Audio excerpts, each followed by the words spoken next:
بسم اللہ الرحمن الرحیم، السلام علیکم، میں ہوں حمزہ اشرف اور میں ہوں صفیہ خان۔ شامل کرتے ہیں ہیڈ لائنز۔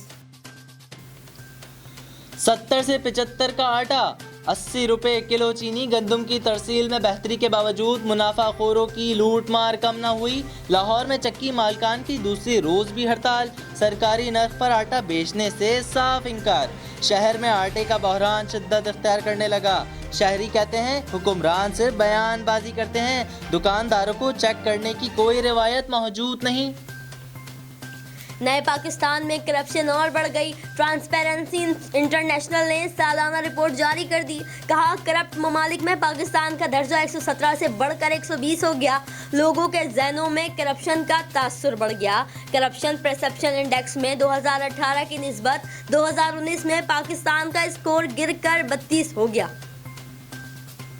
وزیر اعظم پاکستان نے امریکی صدر ڈونلڈ ٹرمپ کے ساتھ مسئلہ کشمیر اٹھایا۔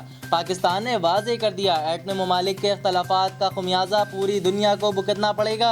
پاکستان امن کے لیے آگے بڑھنا چاہتا ہے، مگر بھارت کی ہٹ درمی برقرار ہے۔ وزیر خارجہ شاہ محمود قریشی کی پریس کانفرنس۔ 25 جنوری سے کشمیر کے لیے خصوصی مہم چلانے کا اعلان کر دیا۔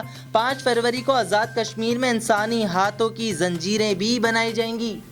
جہانگیر ترین میڈیا پر چڑھ دوڑے، بولے کمزور حکومت کا شور صرف میڈیا کی حد تک ہے۔ شام کو چینلز پر بیٹھ کر حکومت جانے کی باتیں کی جاتی ہیں۔ حکومت کی اتحادیوں کے ساتھ بات طے ہو گئی، اگلے ہفتے کابینہ میں واپس آ جائیں گے۔ اتحادیوں سے کوئی خطرہ نہیں۔ پی ٹی آئی رہنما کی ساہیوال میں اصلاح خالہ جات پروگرام کی تقریب میں گفتگو۔ ٹرانسپیرنسی انٹرنیشنل کی رپورٹ چیخ چیخ کر کہہ رہی ہے، نااہلی کے بادل ہر طرف منڈلا رہے ہیں۔ کرپشن سے متعلق رپورٹ پر اپوزیشن رہنما کی تبدیلی، سرکار پر کڑی تنقید۔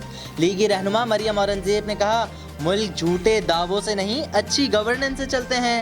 ٹرانسپیرنسی کی رپورٹ حکومت کے منہ پر تماچا ہے۔ سید غنی بولے، عالمی رپورٹ نے عمران خان کے دعووں کو بے نقاب کر دیا۔ پاکستان کا سب سے بڑا چیلنج کرپشن ہے۔ کرپشن ٹولہ نہیں چاہتا حکومت کامیاب ہو۔ اصلاحات کے باعث تنقید کا سامنا ہے، مگر گھبرانے والا نہیں، نہ اپنے اہداف سے پیچھے ہٹوں گا۔ وزیر اعظم عمران خان کا ڈیویس میں خطاب اور میڈیا سے گفتگو۔ کہا، بڑا مقابلہ کرپٹ مافیا سے ہے، جو ہر روز نئی افواہ اڑاتا ہے۔ کابینہ میں بیٹھے مایوس چہروں کو کہتا ہوں کہ فکر نہ کریں۔ فی الوقت اتنا ہی۔ مزید خبروں اور اپڈیٹس کے لیے وزٹ کریں ہماری ویب سائٹ csnlive.tv۔ اس کے علاوہ آپ ہمیں فیس بک اور ٹویٹر پر بھی جوائن کر سکتے ہیں۔ دیکھتے رہیے CSN۔